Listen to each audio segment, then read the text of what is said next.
बिस्मिल्लाहिर्रहमानिर्रहीम, अस्सलाम वालेकुम। हमारी सीरिया टाइम न्यूज़ जो प्रोग्राम व्यूज़ टाइम आम यहाँ महताब अली नूर। नाज़रीन, अॼु सिंध जेको आहे उहो कुझु एक्टिविटीज़ जो मर्कज़ रहियो आहे। ख़ासि तौर ते सॼे मुल्क जो चीफ एग्ज़ीक्यूटिव वज़ीर आज़म शहबाज़ शरीफ़ सिंध जे दौरे ते आहे।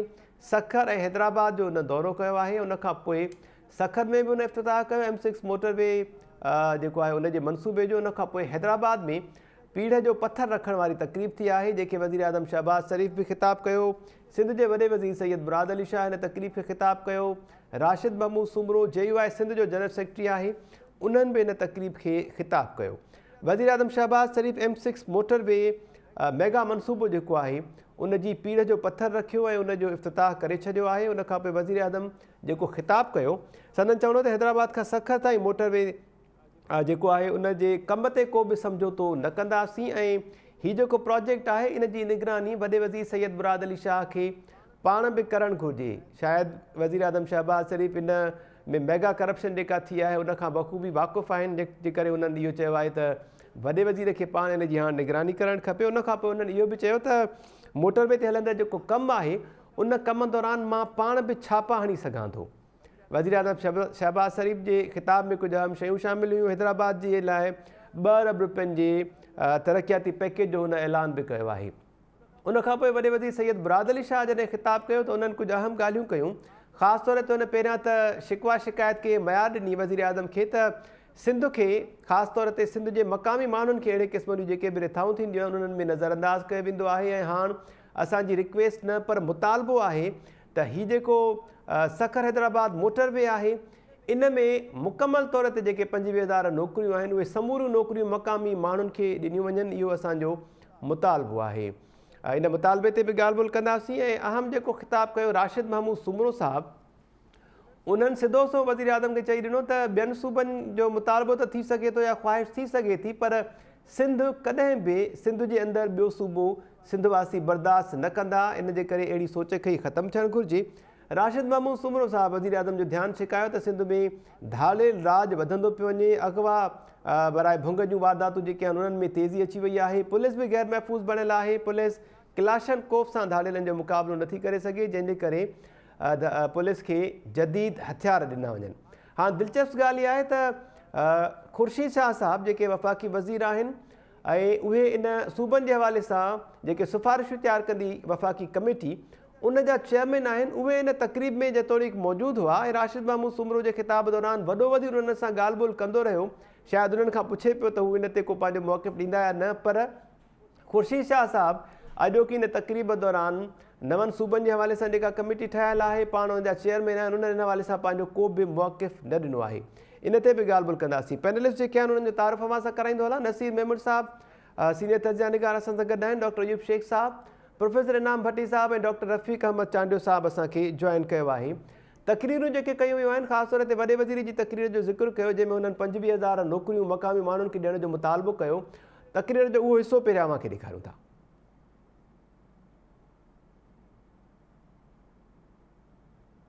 नौकरियां आपको लोकल्स को देनी चाहिए। जो हैदराबाद से लेके सखर तक इस रोड पे काम होगा उस पे सब एम्प्लॉयमेंट लोकल्स की होनी चाहिए।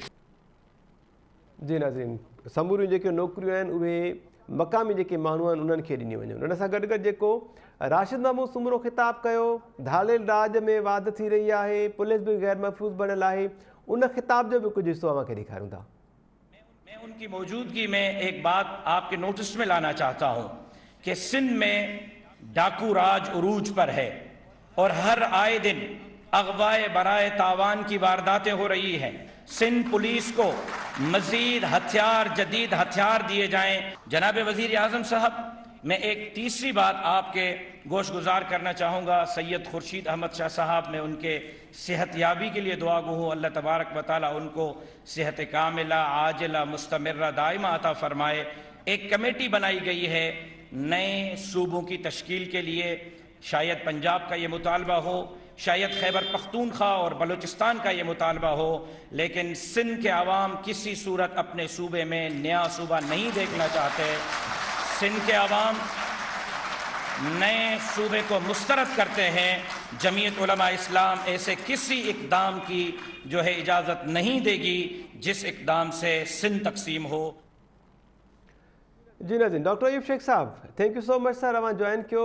डॉक्टर रफ़ीक अहमद चांडियो साहब, अवां जी वॾी महिरबानी, thank you so much. Professor Inam Bhatti साहब, अवां जी वॾी महिरबानी, अवां सभिनी खे वेलकम चऊं पिया। अयूब शेख साहब, अवां खां शुरूआत कयूं था सर।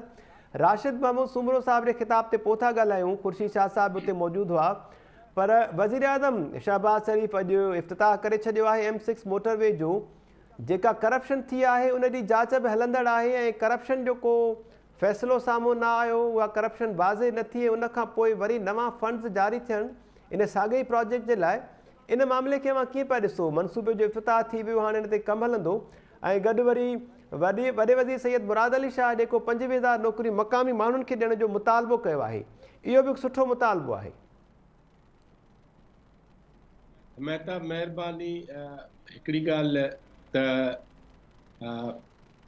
सॼे पाकिस्तान में ऐं ख़ासि करे सिंध ऐं पंजाब में सफ़र कंदड़ रोड वसीले जेके सफ़र कंदड़ माण्हू आहिनि उहे हमेशह हिकिड़ी ॻाल्हि चवंदा आहिनि जेका हाणे लॻभॻि पाह के तौरु थी वई आहे, उहा हीअ आहे त सिंध जे मोटरवे खे या सिंध जे सूबे खे जीअं ई क्रॉस करे पंजाब में दाख़िल था थियूं त उतां जा रोड ॿिया आहिनि, उतां जो रंग ॿियो आहे, उतां जी साख़्त ॿी आहे, उतां जी बनावट ॿी आहे, मज़बूती ॿी आहे, इस्तेहकाम ॿियो आहे। सिंध जा रोड जेके आहिनि उहे उन नमूने नथा ठहनि, भले उहे नेशनल हाईवे छो न ठाराईंदी हुजे। हिकिड़ी ॻाल्हि हाणे उन हवाले सां हाणे उन चवणीअ उन पाह खे ऐं वज़ीर आज़म शहबाज शरीफ़ खे त इहा ॻाल्हि इन नमूने करण बि न खपे हा त असां इन खे ॾिसंदासीं। मुंहिंजो ख़्यालु आहे त नेशनल हाईवे जा कई ऑफिसर जेके आहिनि, हीअ रुॻो 2-3 ऑफिसर या 2-3 DC जेके नेशनल हाईवे जे फंड्स में ज़ाहिर थिया आहिनि, हिकु ॿ पकड़ियो आहे, हिक ॿिए खे भॼाए छॾियो अथऊं, हिक ॿिनि खे भॼाए छॾियो अथऊं। ऐं मां ॿी ॻाल्हि तव्हांखे ॿुधायां, इहे सभु जो सभु CSS पास DM जी ग्रुप जा ऑफिसर आहिनि। इन में को बि सिंध जे PCS या ex-PCS ऑफिसर कोन्हे। इन करे DM जी ऑफिसर इहे ख़ुदि वफ़ाक़ रखे थो, वफ़ाक़ हिते आणे थो, उहे हिते अचनि था। हिते अचण खां पोइ सिंध खे माले गनीमत सम्झी जेतिरी फुरलुट करे सघनि था, जेतिरी फुरमार करे सघनि था, जेतिरो लुटमार करे सघनि था, उहा लुटमार हिकिड़ी DC जे हिसाब सां रुॻो तव्हां ॾिसंदव त उहा अरबे रुपयनि में पहुचे थी। हाणे जेकॾहिं 10-15 DC DM जी ग्रुप जा हुजनि ऐं उन्हनि जे मथां 10-15 सेक्रेटरी DM जी ग्रुप जा हुजनि ऐं उन जे मथां चीफ सेक्रेटरी DM जी ग्रुप जो हुजे ऐं उन मां चीफ सेक्रेटरी खां वठी हेठि ताईं हिकु बि माण्हू इन्वॉल्व न बि हुजे, पर मां हीअ थो चवां त DM जी ग्रुप जे हवाले सां ख़ुदि सिंध गवर्नमेंट खे सोचणो पवंदो त असां ही CSS पास जेके माण्हू रखूं बि था त उन्हनि जो कहिड़ो हिसाब बीहे थो, उहे सिंध खे ॾेई छा था वञनि मोट में ऐं सिंध खां वठी छा था वञनि। जेका ॻाल्हि चीफ मिनिस्टर साहब खे इहा ॻाल्हि बिल्कुलु मालिकी करणु खपे ऐं रोड बहितर अंदाज़ में ठहणु खपे, इहे सभु सुठियूं ॻाल्हियूं आहिनि जेके वज़ीर आज़म कयूं। जेका ॻाल्हि साईं मुराद अली शाह साहब मकानी माण्हुनि खे नौकरियुनि जी कई आहे, उहा बि सोशल मीडिया ते जेका दांह थी आहे ट्रांसपोर्ट जे महकमे में, जेको सिंध जो ट्रांसपोर्ट जो महकमो आहे उन में ड्राइवर पंजाब जो, कंडक्टर पंजाब जो, हलो हलो हलो हलो चढ़ो चढ़ो चढ़ो उहो बि पंजाब जो। जेकॾहिं इहा सोशल मीडिया ते दांह न थिए हा त पोइ चीफ मिनिस्टर सिंध जेको आहे उहो इन क़िस्म जो मुतालबो बि न करे हा। हिकिड़ी ॻाल्हियूं फील थियणु शुरू थियूं आहिनि रोड जे हवाले सां, करप्शन जे हवाले माफ़ सां। कजो, अव्हांखे इंटरप्ट कयां पियो। इहो जेको ड्राइवर ऐं कंडक्टर जो अव्हां ज़िक्र कयो, इहे पीपल्स बस सर्विस में आहिनि या ॿी कंहिं ट्रांसपोर्ट में सर? सर मां सिंध हुकूमत जी ॻाल्हि कई जी, सिंध हुकूमत जे ई हवाले सां इहा ॻाल्हि साम्हूं आई आहे। ऐं मां त चवां त हिकिड़े मिंट लाइ जेकॾहिं हीअ ॻाल्हि शर्जील इनाम मेमन साहब जेको आहे या सिंध जो वॾो वज़ीर या सिंध जी काबीना इन खे सोचे, अवां हिकिड़े मिंट लाइ सोचो त सिंधी हिकु बि ड्राइवर या सिंध में मुख़्तलिफ़ ॿोलियूं ॻाल्हाईंदड़ माण्हुनि जो हिकु बि ड्राइवर हिते कोन्हे सिखियल ई कोन्हे। उन्हनि खे सिखिया ॾियो न। बिल्कुलु। हर फाउंडेशन छा कयो? उते मायूं को ड्राइविंग थोरी कंदियूं, उन्हनि जी बाक़ाइदा उन्हनि सिखिया ॾियाराए ऐं उन्हनि खे इन लाइक़ु बणायो जो हू लोडर, बुलडोज़र ऐं एक्सकेवेटर हलाइण जहिड़ियूं थियूं न। हेवी ड्राइवर्स इन बणिजी करे वियो। मां बिल्कुलु थो त पीपल्स बस प्रोग्राम, बस सर्विस जेका आहे उहा सखर, लाड़काणे, हैदराबाद, कराची या सिंध जे जिन बि शहरनि जे विच में या सिंध जे शहरनि जे अंदरि हले थी, शर्जील इनाम मेमन साहब खे फौरी तौर ते पहिरियों कमु इहो करणु खपे त जेके हितां जा मकानी माण्हू आहिनि उन्हनि जी हू ट्रेनिंग कराए। जेकॾहिं ड्राइवर आहिनि त उन्हनि ड्राइवरनि खे वरी इहा पीपल्स बस हलाइणु सेखारी वञे ऐं सिख्या सां कई मामला हल थी वेंदा ऐं सिंध सरकार जे मथां इहो वज़न बि न पवंदो। रही ॻाल्हि इहा त हीउ जेको मोटरवे आहे हिन जी ॿीहर बजट, छो असल ॻाल्हि हीअ आहे त कम्युनिकेशन खां सवाइ हीअ दुनिया महताब हाणे न हलंदी। इन करे जेकॾहिं सिंध जा रोड बहितर न हूंदा त इहा ॻाल्हि यादि रखी छॾिजो त पाकिस्तान सॼे जो सॼो बीहजी वेंदो। अव्हांखे रोडनि जे बहितरीनु रोडनि जे हवाले सां मां तव्हांखे ॿुधायां त तव्हां हैदराबाद खां मीरपुर ख़ासि रोड जेको आहे उहो ख़ुदि साईं मुराद अली शाह जी निगहबानी में ठहियो आहे। या असां ॾिठो हो त जामशोरे खां सेवण वारो रोड या हैदराबाद खां बदीन वारो रोड या ठटे खां बदीन वारो जेको रोड आहे जी उहो साईं अब्दुल्ला शाह जे वक़्त में ठहियो हो। उन्हनि रोडनि खे थोरी का मरमत जी घुर्ज पई ऐं जॾहिं वधाइणो पियो, वधाइण रोडनि जो ई वाध त ॿी ॻाल्हि आहे, पर उहे अहिड़े ईमानदारी सां ठहियल आहे जो उहे साईं अब्दुल्ला शाह जा ठहियल रोड या साईं मुराद शाह वारा रोड जेके आहिनि उहे जेके बि पंहिंजे बुनियादी हिसाब सां ठहियल हुआ उहे हिन ॿोॾ में बीठा रहिया। हज़ारे लखे माण्हू रोडनि जे किनारे रहिया खेमनि में। ऐं तव्हां हिकिड़े मिंट लाइ सोचो त जे इहे रोड बि तबाह थी वञनि हा त असांजा माण्हू कई इन्हनि में तबाह थी वञनि। सो इन जो मतिलबु हीअ आहे त जेकॾहिं तव्हां कमु ईमानदारी सां कंदव त आफ़तुनि में बि उहो नज़र ईंदो। जे कमु बेईमानी ऐं करप्शन ऐं लुटमार सां कंदव त उहो आम हालतुनि में बि ज़ाहिर थी पवंदो। जी इन करे मां सम्झां थो त सिंध जे हिन मामले खे ख़ुदि मालिकी सिंध जो वॾो वज़ीर साईं मुराद अली शाह साहब पाण खणे सिंध जे रोडनि खे पंजाब जे रोडनि जहिड़ो ऐं उन खां बि बहितर रोडनि जहिड़ो या हैदराबाद मीरपुर ख़ासि जे रोडनि जहिड़ो ठाहिणु खपे। ऐं सिंध जे वॾे वज़ीर खे इज़ाफ़ी मां हिकिड़ो गुज़ारिश थो कयां जी त उनखे अॼु सिंध जे पाकिस्तान जे वज़ीर आज़म खां ही मुतालबो करणु खपे हा त अॻूणो वज़ीर आज़म मियां नवाज़ शरीफ़ साहब जेको आहे उहो तकड़ में जेको मोटरवे ठाहे वियो, नाले में निहाल अदियूं आरीजा चए, उहो जेको हैदराबाद खां कराची वारो मोटरवे आहे उहो महताब सुपर हाईवे बि कोन्हे। इन करे उन मोटर हाईवे जी अॼु जेका हालत आहे उन मोटरवे खे हक़ीक़ी माना में मोटरवे ठाहिण जी कोशिश जो मुतालबो करणु खपे हा। छो त जेकॾहिं तव्हां सिंध जा ॿ हिसा सम्झो था त कराची खां सखर ताईं 467 किलोमीटर आहे त उन में 160 किलोमीटर हैदराबाद ऐं जामशोरे जे विच में अचनि था। माना लॻभॻि तव्हांजो हिकु हिसो रोड जेको आहे उहो तमामु ख़राबु हालत में थींदो वेंदो, ॿ हिसा बहितर हालत में थींदा वेंदा त उन जा वरी प्रॉब्लम वधंदा। इन करे मुंहिंजो ख़्यालु आहे इहो मुतालबो सिंध गवर्नमेंट खे करणु खपे जी त जेको सुपर हाईवे आहे उनखे हक़ीक़ी मोटरवे ठाहियो वञे। ठीकु आहे डॉक्टर यूब शेख साहब, वॾे वज़ीर ज़िक्र ज़रूरु कयो अॻूणे वज़ीर आज़म नवाज़ शरीफ़ जो, पर उन्हनि रोहिड़ी वारो जेको रोड आहे उन जी मरम्मत जे लाइ वज़ीर आज़म खे रिक्वेस्ट कई त उन रोड जी मरम्मत कराए ॾियो। पर अव्हां जी ॻाल्हि दुरुस्त आहे त हीउ जेको कराची वारो मोटरवे आहे जेको ईअं खणी चइजे त को सुठो रोड बि न आहे उनखे मोटरवे चयो पियो वञे, इन जी मरम्मत जी ॻाल्हि वॾे वज़ीर खे लाज़मी करणु खपे हा। नसीर मेमन साहब असांखे जॉइन कयो आहे। नसीर साहब थैंक यू सो मच, तव्हां जॉइन कयो। अव्हां किथे मसरूफ़ आहियो, उनजे बावजूद बि आहियो, थैंक यू सो मच। घणो वक़्तु तव्हां वटि न आहे तंहिं करे मुख़्तसर अव्हां सां ॻाल्हायूं था त हीउ जेको मोटरवे जो इफ़्तिताह कयो आहे वज़ीर आज़म शहबाज़ शरीफ़, इन में ॿ ॻाल्हियूं साम्हूं आयूं आहिनि। हिकु त वॾे वज़ीर पारां 25,000 नौकरियुनि जो मुतालबो कयो वियो त उहे असांजे मक़ामी माण्हुनि खे ॾियो। हालांकि पीपल्स बस सर्विस जो ज़िक्र कयो डॉक्टर यूब शेख साहब त सिंध हुकूमत इहो मनसूबो शुरू कयो, पर उन में ड्राइवर ऐं कंडक्टर बि गैर सिंधी आहे।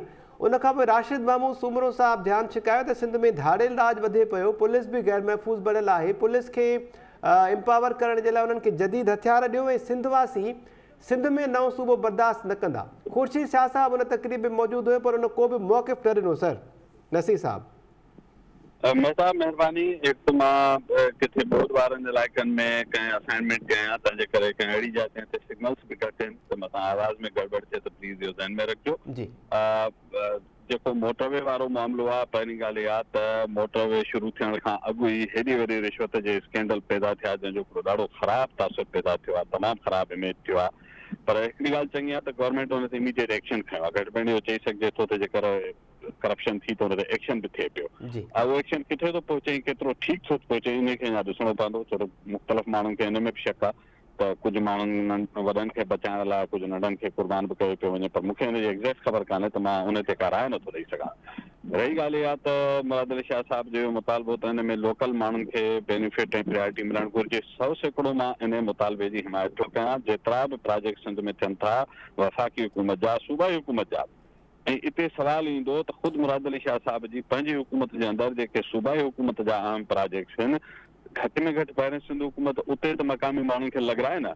मुंहिंजे बि ज़हन में पीपल्स बस सर्विस जी ॻाल्हि आई पई, मूं सोशल मीडिया ते पढ़ियो आहे, माण्हुनि खां ॿुधो आहे, मूंखे ख़बर न आहे, थी सघे थो मुंहिंजी ॼाण ग़लति हुजे, त उते ड्राइवर सतह ते बि जेकर उहा कंपनी जेका सिंध गवर्नमेंट जे मातहत आहे, जी भली पब्लिक प्राइवेट पार्टनरशिप आहे, पर हुन जा rules of business Sindh government खे तय करणा आहिनि।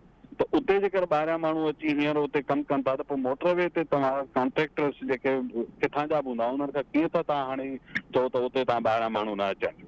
अहिड़ी तरह सिंध में ॿिया कुझु प्रोजेक्ट जेके सिंध जे अंदरि आहिनि, पब्लिक प्राइवेट पार्टनरशिप में आहिनि या इवन प्राइवेटली हलनि था, उन जे लाइ के रूल्स ऑफ बिज़नेस सिंध हुकूमत का फार्मूला, का पॉलिसी, का लेजिस्लेशन का बि अहिड़ी न जारी आहे जेका हिन शइ खे यकीनी बनाए, हिन शइ खे मैंडेटरी करे उन्हनि इन्वेस्टर्स ते त हू हिकु सर्टेन लेवल ई खणी डिफाइंड हुजे, को हिकिड़ो रोड मैप हुजे, उन तरह सां उन जो को फार्मूला थी सघे थो। अहिड़ा मॉडल मौजूदु आहिनि, ठही बि सघनि था। मां हिकिड़ी स्टेज ते हिकिड़ी अहिड़े क़िस्म जी असाइनमेंट में पॉलिसी साज़ी जो हिसो बि रहियोसि। उहा ख़ैर उन जो अलॻि तफ़सीलात हुआ, छो थियूं अॻियां वधनि पॉलिसीज़ ठाहिण बि थियूं त उहे सभु कम हुकूमत हिकिड़े लेजिस्लेटिव प्रोसेस ऐं स्ट्रक्चर्ड वे सां करे, मुतालबनि सां न करे। मुतालबनि सां अॼु तव्हांजी हामी हुकूमत वेठी आहे, सुभाणे उहे न हूंदा लीगल, त हुन ते पाबंदी हूंदी ई कान।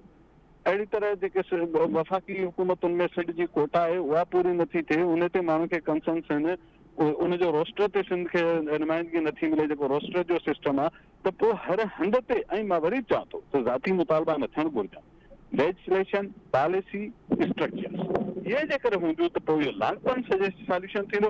अदरवाइज़ हिकिड़ो ख़ूबसूरत सियासी बयान ई रहिजी वेंदो। ठीकु आहे सर। राशिद महमूद सुमरो साहिब जे इन ख़िताब ते मुंहिंजो कमेंट, जंहिंमें उन्हनि इहो चवनि त सिंध में धाड़ेल राज आहे, पुलिस बेवस आहे, क्लाशन कोफ सां धाड़ेलनि जो मुक़ाबिलो न करे सघंदी, पुलिस खे एम्पावर कयो ऐं सिंधवासी नए सूबे खे बर्दाश्त न कंदा, सिंध में ख़ासि तौर ते। ऐं ख़ुर्शीद शाह जेके हुन कमेटी जा चेयरमैन आहिनि, उहे हिन तक़रीब में मौजूदु बि हुआ, पर उन्हनि पंहिंजो को बि ओपिनियन या मौक़िफ़ न ॾिनो सर। ॿ ॾींहं अॻु में मुराद अली शाह साहिब किथे कंहिं प्रोग्राम में या असेंबली में किथे इहा शइ चई त सिंधवासी कंहिं बि ॿिए सूबे वारी कंहिं प्रोसेस खे मुतालबे खे क़बूल न कंदा, त पोइ हुननि खे ख़बर आहे त जेका वफ़ाक़ी हुकूमत में कमेटी ठही आहे त 4-5 मेंबर त पीपल्स पार्टी जा आहिनि, वफ़ाक़ में हुकूमत जो हिसो पीपल्स पार्टी पाण वेठी आहे, त पोइ इहो कंहिंखे था चवनि त सिंध क़बूल न कंदी, त इहा ॻाल्हि राशिद महमूद जी ठीकु आहे, कहिड़ी बि तरह सिंध क़बूल न कंदी। ख़ुर्शीद शाह साहिब खे घुरिजे त हिकु सियासी अॻुवाण तौरु सभ खां पहिरियों इन क़िस्म जी कमेटी खां लातालुक थी वञे, ऐं ॿिया बि जेके मेंबर आहिनि उनजी इज़त इन में आहे। हीउ अहिड़ो हसास मामिलो आहे, हीउ जेको माण्हुनि खे कुझु माण्हू पैदा ॿुधाइनि त असां ॻाल्हि पूरी सराइकी राय जे लाइ पिया कयूं, इहा फज़ूल ॻाल्हि आहे, असां हिन तक में इलाही ॻाल्हाए चुका आहियूं।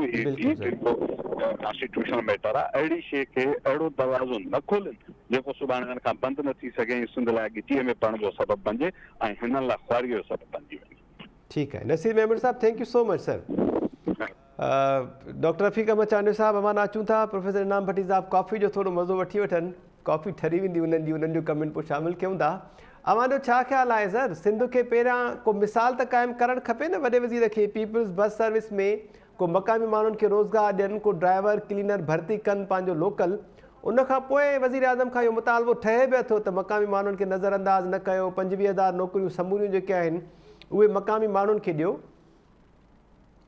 ॾिसो महताब, ॻाल्हि इहा आहे त पहिरीं ॻाल्हि इहा आहे त पाकिस्तान में जेका फेडरेशन जे तरफ़ां इहे जेके नेशनल मोटरवेज़ आहिनि या नेशनल हाईवेज़ आहिनि उनखे डील कयो वेंदो आहे। पहिरियों जेको मोटरवे ठाहियो वियो नाहो सखर ऐं जेको इस्लामाबाद वारो, उन ते घटि में घटि ट्रैफिक पाकिस्तान में उन ते रही, पर जीअं त उते इलिट इंट्रस्ट हुयो उन करे पहिरीं उते ठाहियो वियो। सभिनी खां आख़िर में आख़िरी लिंक आहे जेका हैदराबाद सखर आहे, जेका कराची खे जोड़े थी। कराची सां तव्हांजी मेन आर्टरी आई आहे जेका सॼे पाकिस्तान खे सप्लाई कंदी आहे। जी यानी इहो हिकिड़ो पहिरीं त हिकिड़ो इहो डेवलपमेंट जी प्रायोरिटी जेका आहे इहा डल प्रायोरिटी हुई, जंहिं प्रायोरिटी जे करे पाकिस्तान खे तमामु घणो नुक़सानु करणो पियो। जेकॾहिं इहा पहिरीं शुरू हितां न थिए आहे त हिन वक़्तु पाकिस्तान में जेको जॾहिं आख़िर में तव्हां वञी पूरे कयो आहे त तव्हांजो काफ़ी जेको फिलो आहे हिन वक़्तु थी चुको हुजे हा तव्हां। ॿियो त इहे कर्ज़नि मां खयल जेके हिनसे मोटरवे ठाहियो पिया तव्हांखे कर्ज़ वापसि करण खां पहिरीं इहो मोटरवे फाल थियणु खपे, इनखे बिज़नेस में अचणु खपे ऐं इनखे बिज़नेस ॾियणु खपे, जेको बि कंहिं प्लान में हिसो न आहे, नज़र नथो अचे। पहिरीं चयो वियो त 3 महीननि जो आहे। ॿी ॻाल्हि इहा आहे त हिन मां नौकरियूं जेके 25,000 एस्टिमेटेड आहिनि, उन्हनि नौकरियुनि जेका वज़ीर आला जी फरमाइश आहे उहा फरमाइश ॾाढी ज़बरदस्त आहे पर ॾाढी दिलफ़रेब आहे। उन फरमाइश जो जेको असुलु हक़ीक़त आहे उहा इहा आहे त जेको ठीको आहे उहो जैम कंपनी खे आहे, पहिरीं शायदि FW ॾिनो, पोइ वरी ॿी कंहिं कंपनी ॾिनो। उन्हनि कंपनी जो पंहिंजो हिकिड़ो आहे, उन में कंहिं हद ताईं त थी सघे थो त पोइ जेके अहिड़ा जेके मज़दूर आहिनि जेके लोकली हू खणनि, पर इंजीनियर ऐं हुननि जा जेके हिनसे पंहिंजा हिकिड़ा आहिनि सेटअप, त 25,000 नौकरियूं जेके एस्टिमेटेड आहिनि इन जे दौरान हिन में थियनि। उन्हनि मां वज़ीर आला जी इन डिमांड खे जेकॾहिं पाणी ॾे फेडरल गवर्नमेंट ऐं उन कंपनी खे जंहिं ठीको खयो उहा कंपनी, मां सम्झां थो त फेडरल गवर्नमेंट सां अॻु में जे एग्रीमेंट में इहो शामिल न आहे, इहो पहिरीं जे एग्रीमेंट में शामिल थियल रहा। हिते जेको एम्प्लॉयमेंट जेका थींदी उहा लोकल माण्हुनि जी थींदी त पोइ हिन ॻाल्हि खे पक कराए सघिजे हा। पर हाणे मूंखे लॻे थो पक नथी कराए सघे, पर ईअं मोरली माना पैसा तव्हांखे रिलीज़ असांखे करणा आहिनि गवर्नमेंट खे, त गवर्नमेंट जी फरमाइश आहे इनखे कंहिं हद ताईं कयो, उन जी विज़िबिलिटी ॾेखारी वेंदी। पर ॻाल्हि बुनियादी तौर ते वज़ीर आला जी तमामु जेका आहे सा वज़नाइती आहे त इहो थियण ई खपे, मकानी माण्हुनि खे रोज़गार ई मिलणु खपे। ख़ासि तौर ते जॾहिं सिंध जेका आहे हिन वक़्तु ॿुधल आहे अनएम्प्लॉयमेंट सिंध में सॼे पाकिस्तान में चोट ते आहे, गुरबत चोट ते आहे, त इन करे इन कंपनी सां रीनेगोशिएट बि करणु घुरिजे, उहो एम्प्लॉयमेंट तव्हां ॾींदो। पर मूंखे लॻे इहो त 25,000 नौकरियूं मुमकिन कोन्हे, पर इहो थी सघे थो त कुझु हज़ार नौकरियूं सिंध खे हुनखे मिली सघनि। ॿियो जेको वॾो आहे उहो इहो आहे त सिंध जी जेका कनेक्टिविटी आहे उहा सॼे पाकिस्तान खां वठी परते ताईं इहा बहितर थी वेंदी, जंहिंमां मां ॾिसां थो पियो त सिंध जो जेको बिज़नेस प्लान आहे उहो प्लान रेडी न आहे। उहो प्लान रेडी हुजणु घुरिजे। उन बिज़नेस प्लान जो जेको हिसो आहे वज़ीर आला खे उन बिज़नेस प्लान ते ध्यानु ॾियणु घुरिजे। जेकर इहो मोटरवे ठहे थो असां छा बिज़नेस कंदासीं, असांजो बिज़नेस प्लान छा आहे, सिंध छा खपाईंदी, छा वठंदी, सिंध जी ट्रांसपोर्ट कीअं हूंदी, सिंध जो टूरिज़म कीअं हूंदो, सिंध जो जेको आम जेको बिज़नेसमैन आहे उहो कीअं उन मां फ़ाइदो वठंदो, सिंध कीअं इंडस्ट्रियलाइज़ थींदी। इहो सॼो हिकिड़े प्लान जो हिसो आहे जेको बिल्कुलु बि सिंध सतह ते सिंध जी प्लानिंग में सिंध जी जेका उन में किथे बि इन जो को बि ज़िक्र कोन्हे। इन करे थींदो छा, इहो रोड ठहंदो ऐं पाकिस्तान हुकूमत जे नाका लॻल आहिनि, नाकनि मां जेके 2-4 रुपया मिलंदा उहे मिलंदा, पर पाकिस्तान उनजो हिसो न थींदो उन बिज़नेस प्लान जो। ऐं ख़ासि तौर ते सिंध जी असांखे इंतज़ारु आहे सिंध जी हूंदी, छो त सिंध असांजो वतन आहे, त उन जो जेको माण्हू आहे उनजी जेका ज़िंदगी में तब्दीली आहे जेका हूअं ॿी सूरत में अची सघे थी, उन अचण जा इम्कान घणा चिटार न आहिनि। इन करे मां सम्झां थो त हिन वक़्तु बि तमामु ज़बर क़िस्म जी 3 इकनॉमिक ज़ोन आहिनि जेके सिंध में हुया। हिकिड़ो ख़ैरपुर इकनॉमिक ज़ोन आहे, हिकिड़ो शायदि धाबेजी में आहे, हिकिड़ो कंहिं ॿी एरिया में आहे। उन टिनी खे उहे 3 डॉर्मेंट आहिनि। सिंध जी इंडस्ट्रियलाइज़ेशन नाउ और नेवर वारी ॻाल्हि आहे। मोटरवे जो कनेक्शन जेको सिंध सां आहे उहो इंडस्ट्रियलाइज़ थियणु खपे। ऐं इंडस्ट्री डिपार्टमेंट जेको सिंध जो आहे उहा हिकिड़ो दफ़ो मां प्लानिंग में हुयुसि त मूं हुन डॉक्यूमेंट ॾिठो पॉलिसी जो।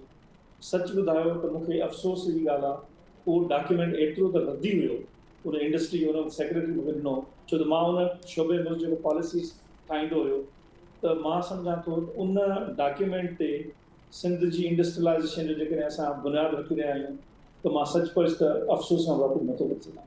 सो मां सम्झां थो त इन मोटरवे ते इहा डिमांड वज़ीर आला जी तमामु सुठी आहे ऐं इलेक्शन जे लाइ ऐं हुन जे लाइ तमामु बहितर आहे। पर वज़ीर आला ते हिकिड़ी ॿी ज़िम्मेवारी आहे, उहा इहा आहे इहो सॼो बिज़नेस प्लान सिंध जे माण्हुनि खे, त सिंध जो माण्हू, सिंध जो नंढो कारोबारी माण्हू, वॾो कारोबारी माण्हू, इन्वेस्टर, इहे सभु कीअं मां फ़ाइदो वठंदा ऐं छा आहे हुन वन विंडो ऑपरेशन किथे आहे, बिज़नेस प्लान सॼो इहो थियणु खपे। जी ठीकु आहे doctor Rafiq Ahmed Chandu sahab, thank you so much sir. Industrial zones खे मिलाइण जी मां ॻाल्हि कई आहे, इहो बि इंतहा इंपॉर्टेंट इशू आहे। प्रोफेसर इनाम भट्टी साहब, डॉक्टर रफ़ीक अहमद चांडू साहब इंडस्ट्रियल ज़ोन्स खे मिलाइण जी ॻाल्हि कई ऐं रोड्स जी बहितरी अणटर करार ॾिनी आहे डॉक्टर अयूब शेख साहब, त जेसिताईं रोड न बहितर थींदा तेसिताईं ज़ाहिरी ॻाल्हि आहे कम्युनिकेशन गैप ख़तमु न थींदो ऐं तेसिताईं तरक़ी न थींदी। कीअं ॾिठो आहे मां समूरियुनि एक्टिविटीज़ खे? वज़ीर आज़म साहब पहुतल त आहे, वॾे वज़ीर पारां इहो मुतालबो त कयो वियो, पर मुतालबे जो को असां वटि ईअं खणी चइजे त मुस्तक़िल हल न आहे। मतिलबु सिंध हुकूमत जे ज़ेरे इंतिज़ाम जेके प्रोजेक्ट्स हलनि पिया उन्हनि में बि गैर मक़ामी माण्हुनि खे भर्ती कयो वियो आहे, त इहो मुतालबो कीअं पिया ॾिसो आहे वॾे वज़ीर जो, वज़ीर आज़म खां? महिरबानी महताब, मुंहिंजे काफ़ीअ जे आख़िरी ढुकनि जो मज़ो जेको आहे उहो हाण हुयो, जेको तो वरी उहो खसे वरितो। मां टाइम त इनफ ॾिनो सर अव्हांखे, मां ॾिसां पियो तव्हां काफ़ी पी वठो, पर ठीकु आहे, thank you so much sir.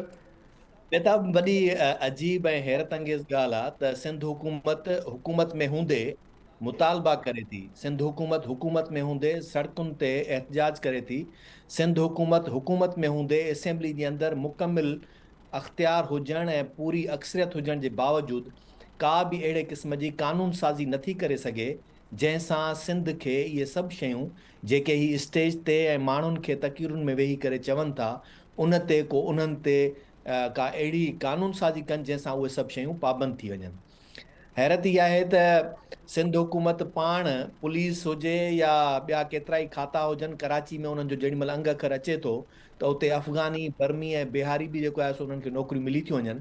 Sindh हुकूमत तालीम खाते में मास्तरी जेका आहे सा मिले थी, त उन में बि केतिरा ई ॿाहिरियनि सूबनि जा माण्हू त ठहियो, पर ॿाहिरियनि मुल्कनि जा बि उन्हनि जा बि नाला अची था वञनि जेके हिते मौजूद बि कोन्हनि। त अहिड़ी हुकूमत खे मुतालबनि करण मां लॻे थो त सिर्फ़ु अवाम खे सुरमे पाराइण जे लाइ या हिकिड़ी उते स्टेटमेंट जारी करण लाइ, जेका सुभाणे तव्हांजे सभिनी अख़बारुनि में वरी हेडिंग हूंदी त वज़ीर आला सिंध वज़ीर आज़म खां मुतालबो करे छॾियो त सखर मुल्तान मोटरवे जेको आहे उन ते रोज़गार जेको आहे सो सिंधियुनि जो हक़ हूंदो पहिरीं, या उन्हनि खे ॾिनो वञे।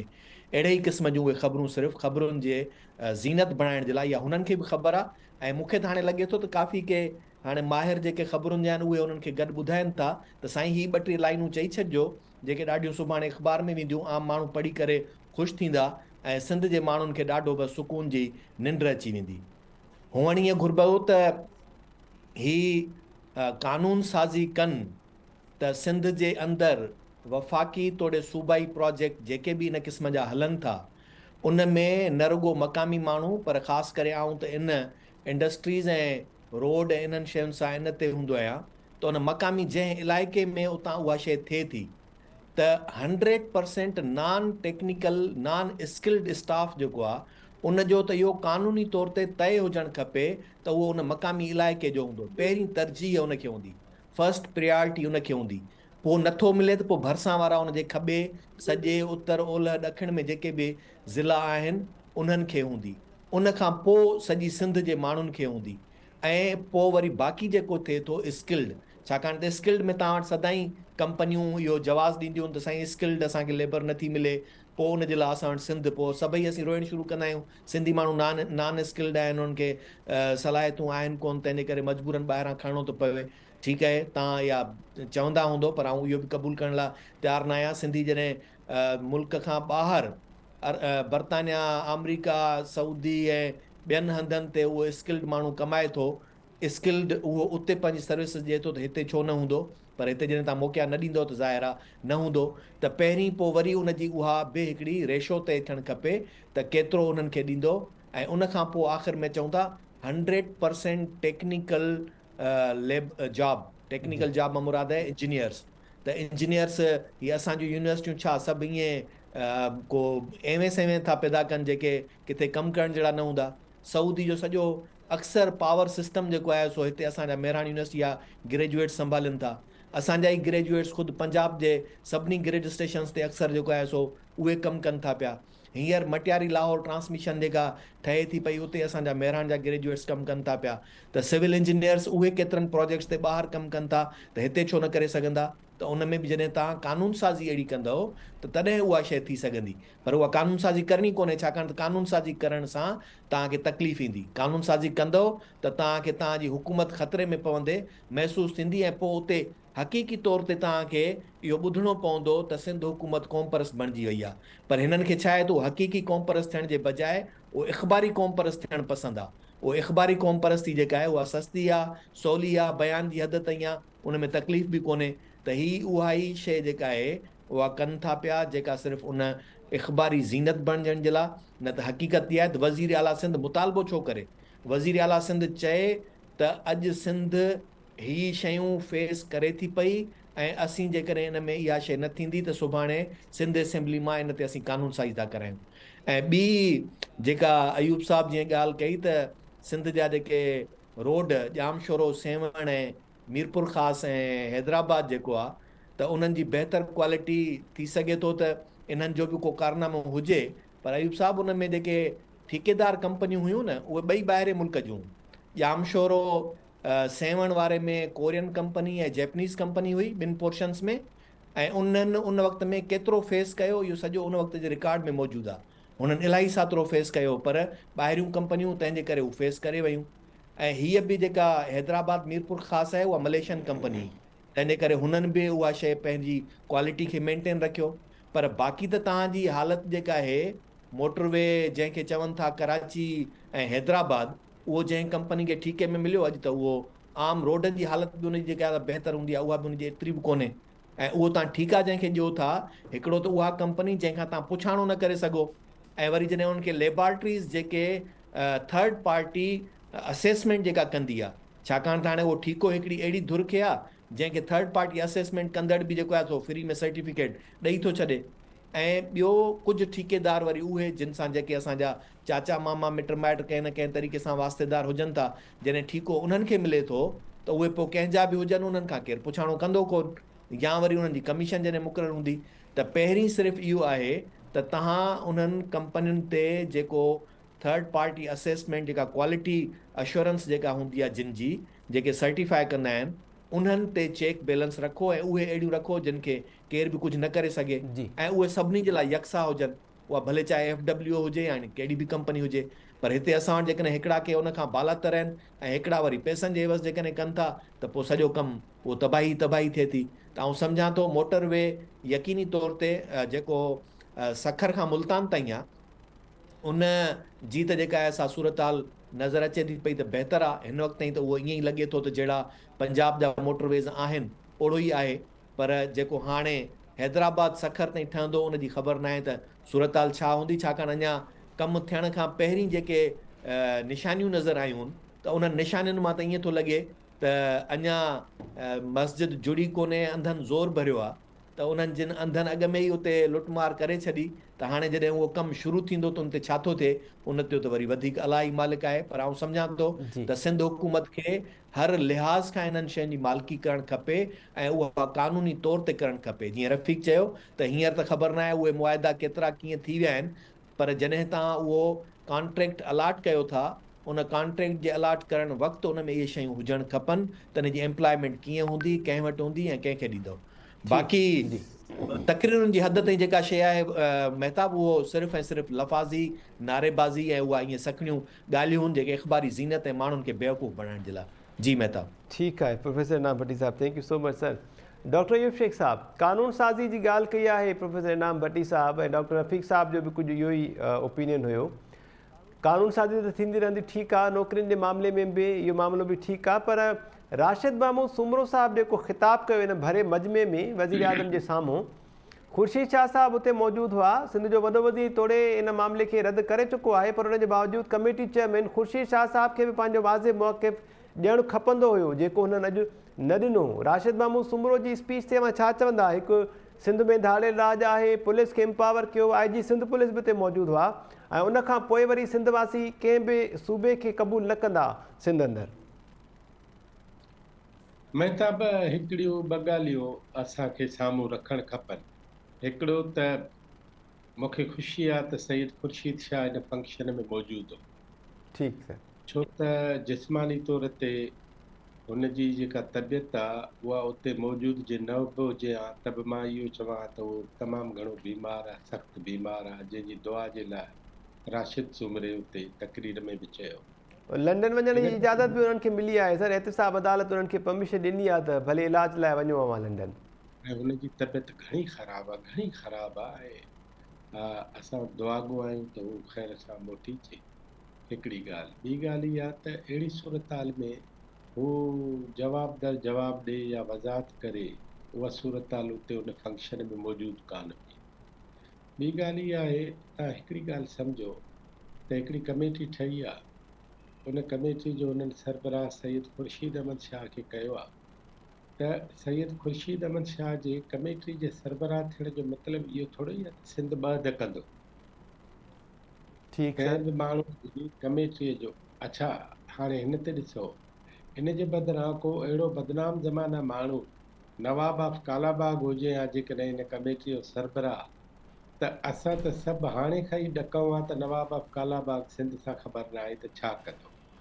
तो हिकिड़ी ॻाल्हि त इहा आहे त हिकिड़ो बहस आहे, उहो बहस भले थिए। ऐं मुंहिंजो पंहिंजो ख़्यालु हीअ आहे त हाणे ख़ुर्शीद शाह साहिबु जेकॾहिं इलाज लाइ ॿाहिरि थो वञे त ऑटोमेटिक हू उन कमेटी जो सरबराह न हूंदो। रही ॻाल्हि जनाब राशिद महमूद सूमरे जी, त राशिद महमूद सूमरे खे इहो मौक़िफ़ रखणु खपे ऐं उनखे शाबस हुजे। इहा ॻाल्हि बि सुठी आहे, इहा ॻाल्हि बि वज़नाइती आहे।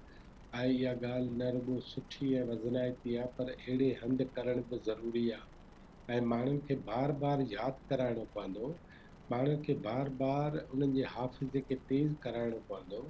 ऐं माण्हू सभ खां वधीक सॼे पाकिस्तान में जेकॾहिं अटैक लाइ उन्हनि खे सॉफ्ट को सब्जेक्ट मिलंदो आहे त उहो सिंध सूबो मिलंदो आहे, उन जा माण्हू मिलंदा आहिनि, उन जी वहदत मिलंदी आहे, उन जी जाग्राफ़ी मिलंदी आहे। इन करे मां सम्झां थो त बार बार यादि कराइण जे हवाले सां जेका निशानदेही राशिद महमूद कई आहे उहा फर्स्ट क्लास आहे। इहो तारीफ़ जोॻो अमल आहे, साराह ऐं वाखाण जोॻो अमल आहे।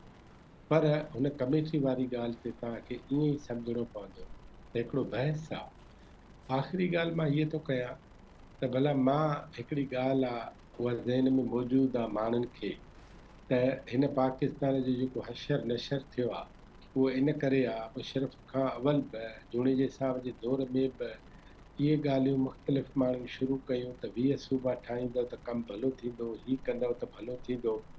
मूंखे ज़फ़रुल्लाह जमाली मरी वञण खां 15 ॾींहं अवल इंटरव्यू ॾिनो हो ऐं उहो टीवी ते मौजूदु अथव, जंहिंमें हुन चयो त मर्कज़ जो शहर कराची हुजणु खपे जी ऐं जे गादीअ खे मर्कज़ी गादी बणाईंदव त मसइला हल थी वेंदा। माण्हुनि जा मुख़्तलिफ़ ख़्याल आहिनि। इन करे मां सम्झां थो त जेकॾहिं सिंध सरकार ऐं सिंध जा चूंडियल समूरा एवज़ी उहे सिंध जे बारे में हिकिड़ो सिंसियर मौक़िफ़ रखंदा त सिंध में ॿिए सूबे जी न रुॻो गुंजाइश कान्हे, पर उन हवाले सां असां वटि हज़ारे दलील बि मौजूदु आहिनि जेके सिंध में कंहिं ॿिए सूबे ठहण जे हवाले सां का बि उरज़ोराई कनि, अगराई कनि, अॻ भराई कनि। त मुंहिंजो ख़्यालु आहे त उनजी का बि सूरत न ठहंदी। ऐं निशानदेही तौरु मिस्टर राशिद जेका ॻाल्हि कई आहे उहा असां सभिनी खे बार बार करणु खपे। जी doctor sahab, thank you so much doctor sahab. Professor Inam Bhatti Sahib Bhawan अचूदा sir, अवां जो छा कमेंट आहे राशिद महमूद सूमरो साहब जे ख़िताब ऐं उन्हनि जे मुतालबनि ते? मुंहिंजे ख़्याल में मुतालबे जी हद ताईं ठीकु आहे, पर जीअं अयूब साहब जेका ॻाल्हि कई त उन में इहो यकीनी तौर ते उमेद करे सघिजे थी त ख़ुर्शीद शाह साहब जेको आहे सो जॾहिं उते आहे त मुमकिन आहे उन में के अहिड़ियूं शयूं अचनि। पर मुंहिंजी ॻाल्हि इहा आहे त जॾहिं तव्हां वटि हुकूमत आहे, उन में स्पीकर बि तव्हांजो आहे, कमेटी तव्हां था ठाहियो, त ठाहिण जी ज़रूरत कहिड़ी आहे? जॾहिं तव्हां उन ते एग्री न आहियो, तव्हां हाणे साईं जॾहिं चओ था त असां सूबा कॾहिं बि सिंध में क़बूल न कंदासूं, त वफ़ाक़ी आइन में इन क़िस्म जी तरमीम ही सिर्फ़ु इन जुमिले चवण सां सिंध खे विरहाइण खां रोके न सघंदी त तव्हां जेका सिंध में केर बि ॿियो सूबो न ठाहे सघंदो या सिंध में ॿिए सूबे ठाहिण जी घुर करण वारो रही कोन सघंदो। इन चवण ते ई न थींदो, छाकाणि त हींअर जेको मौजूदा आइन आहे उन आइन वफ़ाक़ी में इहा शइ ॾिनल आहे त कंहिं बि तरह सां को ॿिए सूबे जो ज़िक्र ई कोन्हे। जी पाकिस्तान जे मौजूदु आइन में महताब किथे का बि शिक कोन्हे मौजूदु जंहिंमें इहो हुजे त नवां सूबा ठाहे सघजनि था, जंहिंजे करे ई तव्हां वटि हींअर बि जेको गिलगित बल्तिस्तान जंहिं तरीक़े सां सूबो ठहियो आहे न, उहो उनजो हिसो चङी तरह ते नथो थी सघे, छाकाणि त उन में प्रोविजन कोन्हे। सिर्फ़ु हिकिड़ो जेको प्रोविजन आहे जंहिंजो अख़्तियार सूबनि खे आहे, उहो बि आहे सूबाई हदुनि में फेर घेर जी इजाज़त। यानी जेकॾहिं सिंध मां माचको कढी पंजाब खे जेको आहे सो उनजे हिसे में वञे, ऐं पंजाब मां वरी ॿियो को हिसो जेको आहे सो रामपी जेको आहे या उनखां परियां जेको आहे सो के इलाइक़ा जिन में सिंधी आबादी जेको आहे सो या सम्झूं त असां उन्हनि जो पुराणी तारीख़ी तौर ते उन्हनि जो सिंध सां तालुक़ आहे, उनजी उहा शइ घुर कजे त उहे सिंध में अचनि, त उहे सिर्फ़ु सूबनि जी भाङे 3 अक्सरियत सां जॾहिं उहा क़बूल करे त तॾहिं उहा शइ तब्दील थी सघे थी। ही त वरी आइन में हिकिड़ी नई जेका खेशत कई थी वञे, खेंचल कई थी वञे, उहा इन शइ खे यकीनी बणाईंदी त सुभाणे कॾहिं बि केर बि इन अक्सरियत में अची वञे या उहे जमायतूं जेके अक्सरियत तौर ते इक़्तिदार में सिर्फ़ु 4-5 वोट पंहिंजा कंहिंखे बि ॾियण जे लाइ उन्हनि खां कुझु बि कराए सघंदा आहिनि, उहे तव्हां खां इहा डिमांड कराए सुभाणे इहो क़बूल कराए सघनि था त तव्हांखे जेको आहे सो सिंध खे 2 हिसनि में विराए 2 सूबा उते ठाहिणा पवंदा ऐं तव्हां उते हा करे ईंदो, छाकाणि त जीअं हाणे बि हींअर बि PDM खे इक़्तिदार जेको मिलियो हुन में MKM सां जंहिं क़िस्म जा मुआहिदा थिया उनमें नून लीग हुजे या उन में जेका आहे सा पीपल्स पार्टी हुजे, उन्हनि ॿिन्ही जेको आहे सो उनखे क़बूल कयो त हाणे बि जेका ही जेका थिए थी पई साज़िश थिए थी पई, उन में जेकॾहिं अॼु कमेटी भले उनखे रद्द बि करे छॾे, पर इहा हिकिड़ी हाणे शुरूआत थी चुकी हूंदी, गुंजाइश इहा उन में रखिजी वेंदी त आईंदह जे लाइ कॾहिं बि केर बि इन शइ जी वरी नए सिरे सां एॾी डिमांड करे सघे थो। तंहिंजे करे आउं सम्झां थो त सिरे खां ई इन शइ जो बुनियादी रखणु न ॾिनो वञे।